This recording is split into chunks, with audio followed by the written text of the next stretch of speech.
Hello students, आज इस class में हम क्लास 10 के साइंस का लेसन 3 चैप्टर धातु एवं अधातु के अभ्यास के प्रश्नोत्तर सोल्व करेंगे।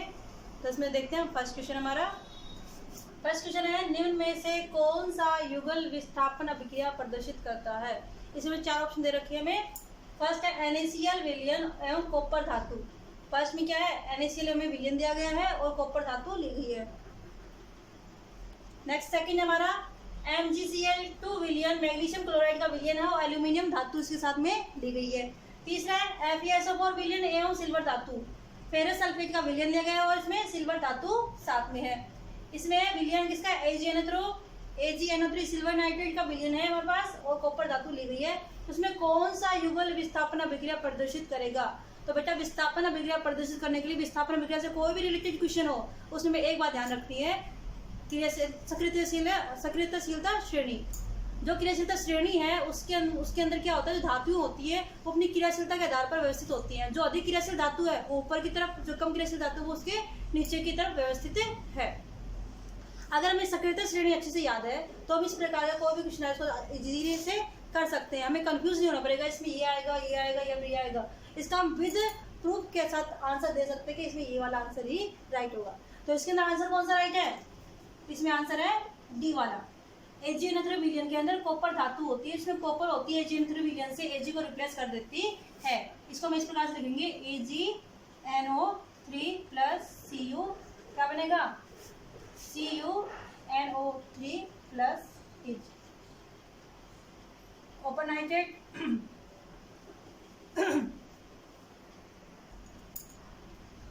जब इसको बैलेंस करते हैं तो AgNO3 2Ag, तो इसमें रिएक्शन ये वाली क्यों होती है, इसमें कोई भी रिएक्शन नहीं हो पाती, विस्थापन अभिक्रिया क्यों नहीं होती। तो इसका सिंपल सा रीजन है, धातु की जो सक्रियता श्रेणी है उसके अंदर धातु को इस प्रकार से बैलेंस किया गया है। जो ऊपर धातु है वो अधिक क्रियाशील होती है, जो नीचे धातु वो कम क्रियाशील होती है। तो ऊपर आने वाली धातु नीचे आने वाली धातु को उसके यौगिक के विलयन से प्रतिस्थापित कर देती है।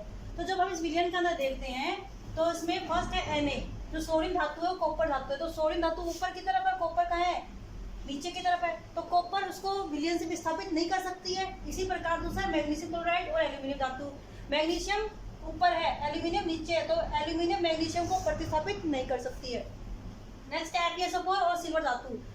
Fe जो धातु है और सिल्वर धातु का नीचे की तरफ, तो ये सिल्वर धातु ये आयरन को प्रतिस्थापित नहीं कर सकती है। इसी प्रकार जो फोर्थ ऑप्शन है Ag, सिल्वर धातु और कॉपर धातु। तो Ag का नीचे की तरफ, कॉपर का है ऊपर की तरफ। तो जो कॉपर है वो सिल्वर को प्रतिस्थापित कर देती है। तो हमारा आंसर इसमें आएगा AgNO3 विलयन एवं कॉपर धातु, इसमें इसका राइट ऑप्शन है। ठीक है बेटा, तो इसमें राइट ऑप्शन कौन सा आ गया, डी। फिर नेक्स्ट क्वेश्चन हमारा, लोहे के फ्राइंग पैन को जंग से बचाने के लिए निम्न में से कौन सी विधि उपयुक्त है। मतलब लोहे का फ्राइंग पैन है उसको जंग से बचाने के लिए इसमें से कौन सी विधि उपयुक्त है। तो फर्स्ट हमारा ऑप्शन है ग्रीस लगाकर, नेक्स्ट है पेंट लगाकर, सी है जिंक की परत चढ़ाकर और डी है ऊपर के सभी। अगर बात होती धातु को, लोहे की धातु को जंग से बचाना, तो हमारा ऑप्शन होता है डी ऊपर के सभी। लेकिन यहाँ बात क्या है, एक फ्राइंग पैन है, फ्राइंग पैन को जंग से बचाना है। तो फ्राइंग पैन में जंग से बचाने के लिए क्या करना पड़ेगा, जिंक की परत चढ़ाकर हम उसको बचा सकते हैं, ना कि ग्रीस लगाकर और पेंट लगाकर। क्योंकि ग्रीस और पेंट लगा देंगे तो हमारे उपयोग योग्य नहीं रह पाएगा, उसमें खाना नहीं बना पाएंगे। इसलिए इसमें ऑप्शन राइट ऑप्शन क्या आएगा, जिंक की परत चढ़ाकर। लेकिन अगर ऐसा होता लोहे की कोई वस्तु को बचाने के लिए, जंग से बचाने के लिए, क्या ये ऑप्शन सही है, तो हम रखते ऊपर के सभी ऑप्शन हमारे राइट है, तो हमारा आंसर आता डी ऑप्शन। लेकिन फ्राइंग पैन के लिए ऑप्शन कौन सा है हमारा, जिंक की परत चढ़ाकर या लेपन के द्वारा। अब हमारा नेक्स्ट क्वेश्चन, कोई धातु ऑक्सीजन के साथ अभिक्रिया कर उच्च गलनांक वाला यौगिक निर्मित करती है, यह यौगिक जल में विलय है, यह तत्व क्या हो सकता है। मान लो एक धातु है, कौन सी है, ऑक्सीजन के साथ अभिक्रिया करती है और उच्च गलनांक वाला एक यौगिक बनाती है। तो कोई भी धातु जब ऑक्सीजन के साथ रिएक्शन करेगी तो धातु ऑक्साइड बनाती है और फिर क्या करती है, जल में विलय हो जाता है। वो धातु ऑक्साइड क्या होगा, जल में विलय होगा। और उस तत्व का क्या, ये तत्व क्या हो सकता है, तो हम देखिए कैल्शियम, कार्बन, सिलिकॉन, लोहा। तो फर्स्ट हम लेते हैं कैल्शियम।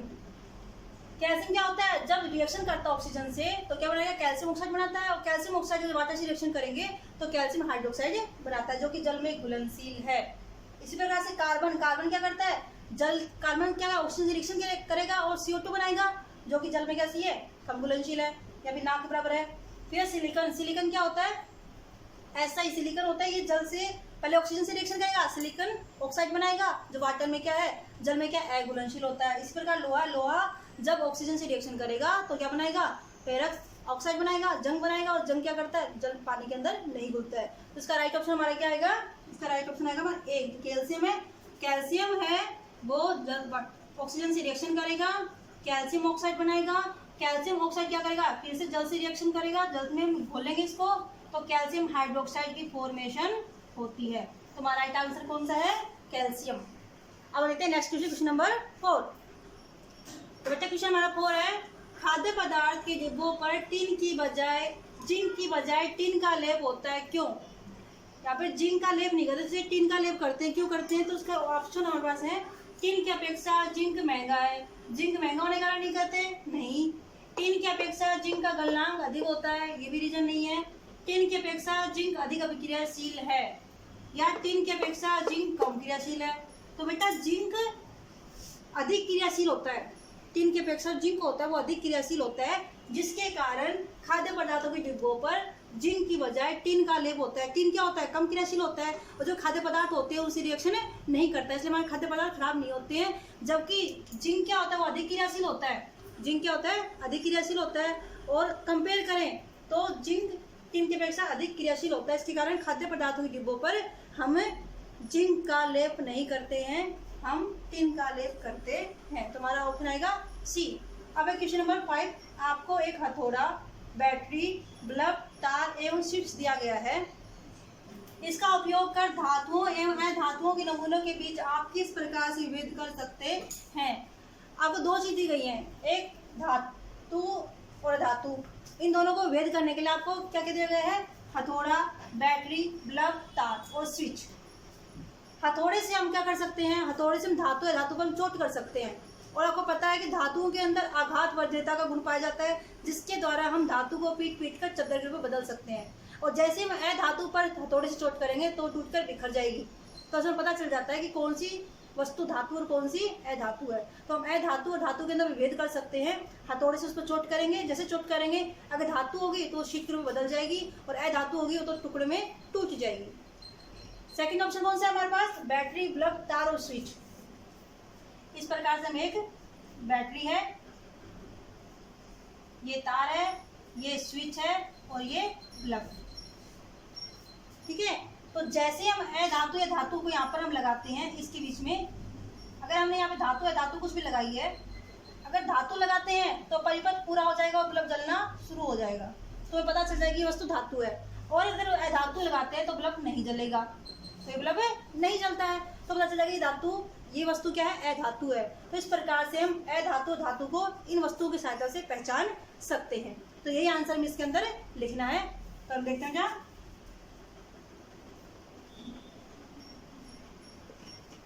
हथौड़ा धातु एवं अधातु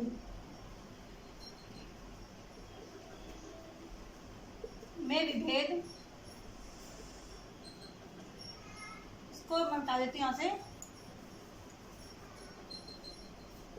करता है। धातुओं के अंदर आघात वर्ध्यता का गुण पाया जाता है। अब इसमें हथौड़ा धातु या धातु में विभेद करता है, धातुओं के अंदर आघात वर्ध्यता का गुण पाया जाता है, जिसके कारण उसको पीट पीट कर चद्दर के रूप में बदल सकते हैं, जिसके कारण धातु पर चोट करने पर वह चद्दर में बदल जाता है, जबकि अधातु टूटकर बिखर जाता है। इसी प्रकार बैटरी, बल्ब, तार एवं स्विच की सहायता से अगर हम परिपथ को पूरा करेंगे धातु का उपयोग करके, तो परिपथ पूरा होने के कारण बल्ब जल जाएगा, जबकि अधातु का उपयोग करेंगे तो बल्ब नहीं जलेगा। इस प्रकार से इन की सहायता से हम अधातु धातु में विभेद कर सकते हैं। अब लेते हैं इसका नेक्स्ट क्वेश्चन, फिफ्थ का ए था, फिफ्थ हम लिखेंगे बी। तो इसका सेकंड क्वेश्चन है, धातुओं एवं अधातुओं के विभेदन के लिए इन परीक्षणों की उपयोगिता का आकलन कीजिए। ये जो परीक्षण है इनकी उपयोगिता क्या है, इनकी उपयोगिता के आधार पर हम पता चलता है कि धातु और अधातु के अंदर, धातु के अंदर विद्युत आघात वर्जकता और विद्युत की चालकता का गुण होता है, जबकि अधातुओं के अंदर ऐसा नहीं होता है। तो इसका आंसर देखेंगे, इन परीक्षणों के आधार पर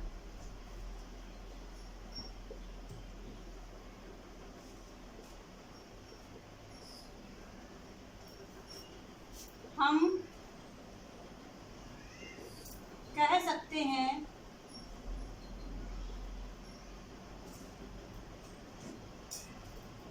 कि धातु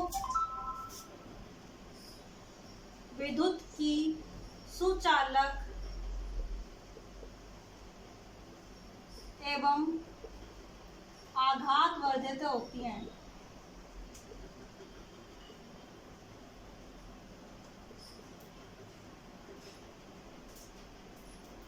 जबकि अधातुओं में राधिका चला दे यह गुण नहीं पाया जाता।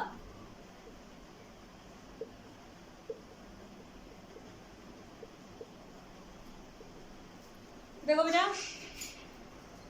तो बेटा देखो, इसके अंदर इन परीक्षणों के आधार पर हम कह सकते हैं कि धातु एवं अधातु के अंदर जो अंतर होता है कि धातु के अंदर विद्युत की सुचालक होते हैं और आघात वर्धकता का गुण होता है, जबकि अधातु में यह गुण नहीं पाए जाते हैं। तो इस क्लास में इतना ही करेंगे, नेक्स्ट क्लास में इसका आगे क्वेश्चन आंसर। ओके बेटा, थैंक यू।